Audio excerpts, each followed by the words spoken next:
Assalomu alaykum, hurmatli talabalar. Bugungi mavzumiz O'zbekiston Respublikasida ta'lim tizimini rivojlantirishning konseptual asoslari deb nomlanadi. Bu mavzuga oid bo'lgan rejalar. Birinchi reja, taraqqiyot strategiyasi asosida jadal taraqqiyot va yangilanish sari. Ikkinchi reja, O'zbekiston Respublikasining ta'lim to'g'risidagi qonuni. Uchinchi reja, ta'lim sohasidagi davlat siyosatining asosiy tamoyillari.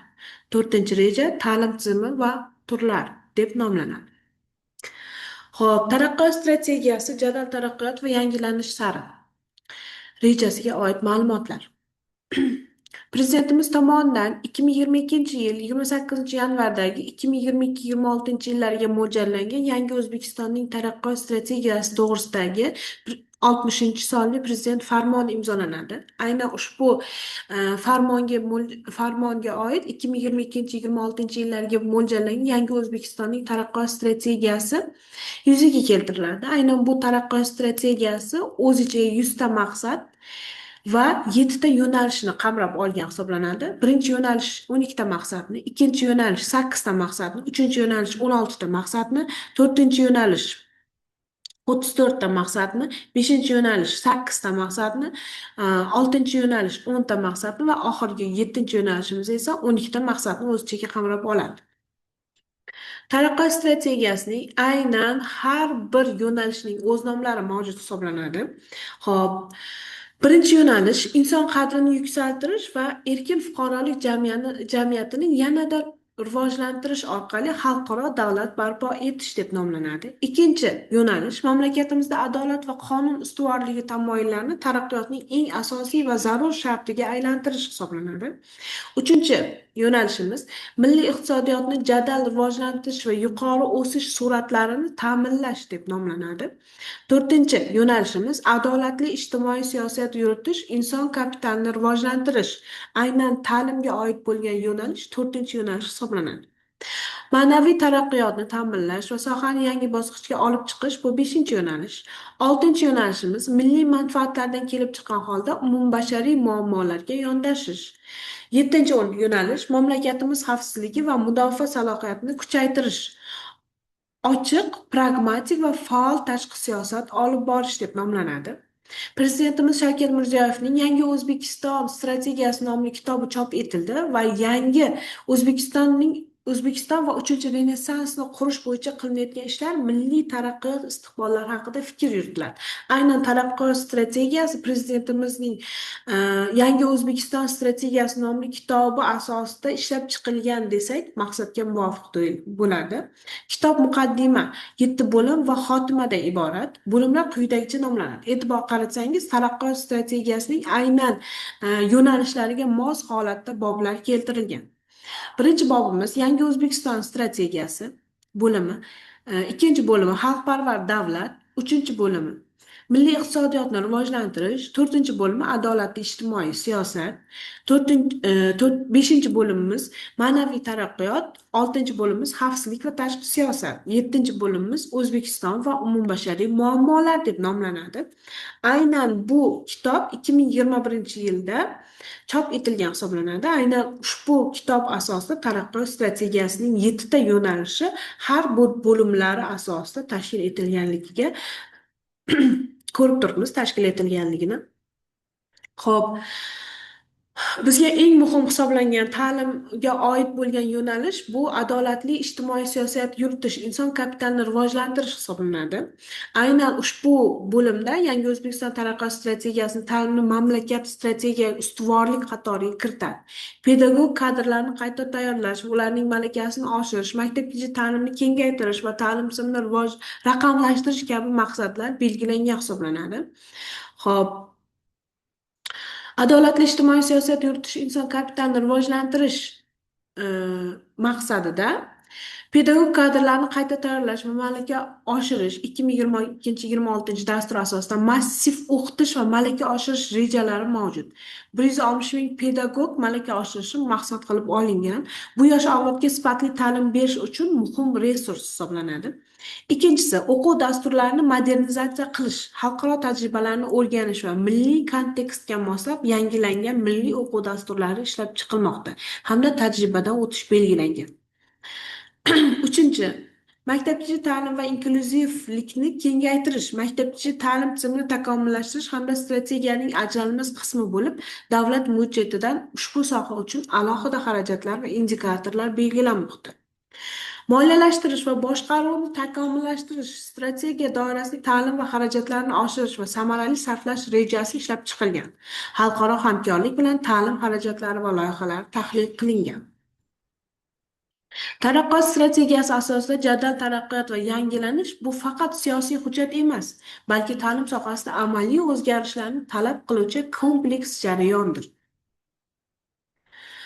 Ta'lim to'g'risidagi qonun yangi tahriri aynan 2020 yil 23 sentyabrda e'lon qilinadi. O'zbekiston Respublikasining 637-son qonuniga qarang. Hujjat 1997 yildan buyon amal qilib kelinayotgan ta'lim to'g'risidagi qonun hamda kadrlar tayyorlash milliy dasturidagi qonunlarni almashtiradi. Xo'p, ta'lim to'g'risidagi qonun aynan Qonunchilik palatasi tomonidan 2020 yil 19-mayda qabul qilingan. Senat tomonidan 2020 yil 7-avgustda ma'qullangan. Birinchi modda ushbu qonunning maqsadi ta'lim sohasidagi munosabatlarni tartibga solishdan iborat. Xo'p, yangi qonunning asosiy farqlari haqida qisqacha. Qamrov va yangilanish. 97-yildagi qonun asosan mustaqillikning ilk yillarida ta'lim tizimini barqarorlashtirish va kadrlar tayyorlash milliy dasturi asosida ishladi. 2020-yilgi qonun globallashuv, axborot texnologiyalar va zamonaviy ta'lim talablarini inobatga olib, xalqaro standartlarga yaqinlashtirildi. Ikkinchisi, yangi qonunning asosiy farqlari haqida qisqacha. Ikkinchi, ta'lim shakllaridir. Eski qonunda faqat an'anaviy, kunduzgi, sirtqi va kechki shakllar ko'rsatilgan. Yangi qonunda masofaviy ta'lim, eksternat ta'lim, aralash ta'lim kabi shakllar qo'shildi. Keyingi farqi 97-yilda maktabgacha umumiy o'rta maxsus kasb-hunar, oliy ta'lim kadrlar malakasini oshirish va qayta tayyorlash tizimi belgilandi. 2020-yilda esa maktabgacha ta'lim alohida bosqich sifatida mustahkamlandi hamda maktabgacha tarbiya emas, maktabgacha ta'lim tarbiya etib belgilandi. Oliy ta'limda bakalavriat hamda magistratura tizimi aniq ko'rsatildi. Qo'shimcha ta'lim imkoniyatlari kengaytirildi. Xususiy ta'lim va nodavlat sektor. Eski qonunda davlat ta'limi ustuvor bo'lgan, nodavlat sektorga imkoniyat cheklangan. Yangi qonunda nodavlat ta'lim muassasalari faoliyati kengaytirildi. Ularda davlat ta'lim tizimiga keng huquqli subyekt sifatida tan olindi.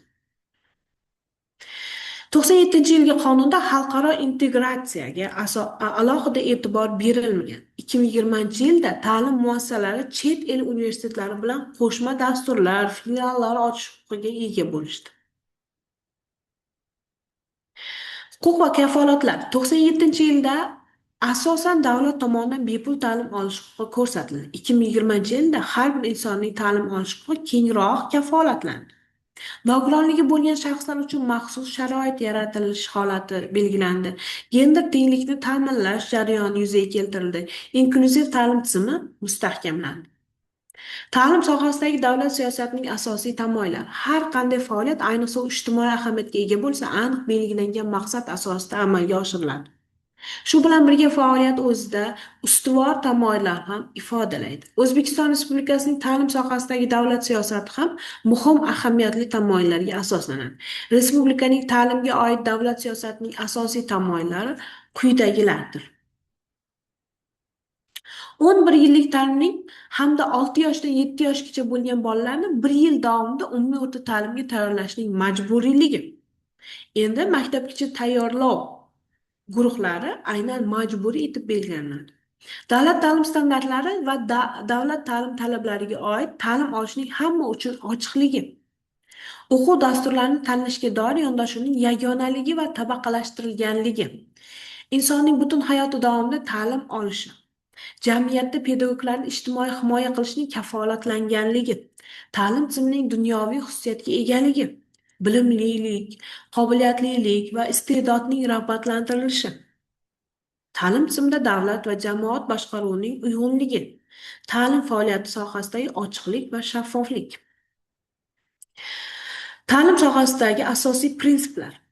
To'rtinchi modda. Ta'lim sohasidagi asosiy prinsiplar quyidagilardan iborat. Ta'lim ustuvorligini tan olinishi, ta'lim olish shaklini tanlash erkinligi, ta'lim sohasida kamsitishlarga yo'l qo'yilmasligi, ta'lim olishga doir teng imkoniyatlarning ta'minlanishi, ta'lim va tarbiyaga milliy hamda umuminsoniy qadriyatlarning singdirilganligi, ta'lim va tarbiyaning insonparvarlik, demokratik xususiyati, ta'limning uzluksizligi va izchilligi.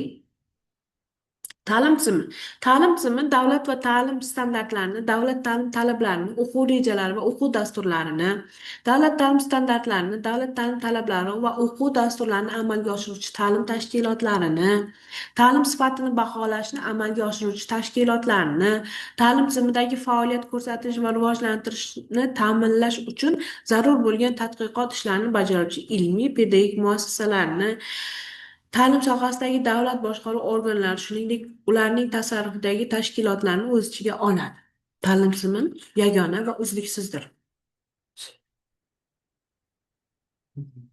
Yo'q, bu yoqda ish bo'lyapti. Ta'lim turlari. Ta'lim turlari quyidagilardan iborat. Maktabgacha ta'lim va tarbiya, umumiy o'rta va o'rta maxsus ta'lim, professional ta'lim, oliy ta'limdan keyingi ta'lim, kadrlarni qayta tayyorlash va ularning malakasini oshirish. Maktabdan tashqari ta'lim kabi ta'lim turlariga bo'linadi. Xo'p, maktabgacha ta'lim va tarbiya aynan 2020 yilgacha bo'lgan davrda maktabgacha tarbiya edi. Ta'lim qo'shildi. Umumiy o'rta va o'rta maxsus ta'lim. Va bu turli bosqichlarga bo'lindi. Umumiy o'rta maxsus ta'limi uchta bosqichdan iborat. Boshlang'ich, umumiy o'rta va o'rta maxsus ta'lim. Professional ta'lim ham boshlang'ich, umumiy o'rta va umumiy o'rta maxsus ta'limlarga bo'linadi. Oliy ta'lim ikki turga bo'linadi. Bakalavriat hamda magistratura. Oliy ta'limdan keyingi ta'lim esa PhD doktoratura hamda DC doktoraturaga bo'linadi. Kadrlarni qayta tayyorlash va ularning malakasini oshirish holati tubdan isloh etilmoqda. Maktabdan tashqari ta'lim aynan turli to'garaklar, sport, san'at, fan to'garaklari aynan maktabdan tashqari ta'lim holatiga mansubdir. Bugungi ma'lumotlarimiz shulardan iborat edi.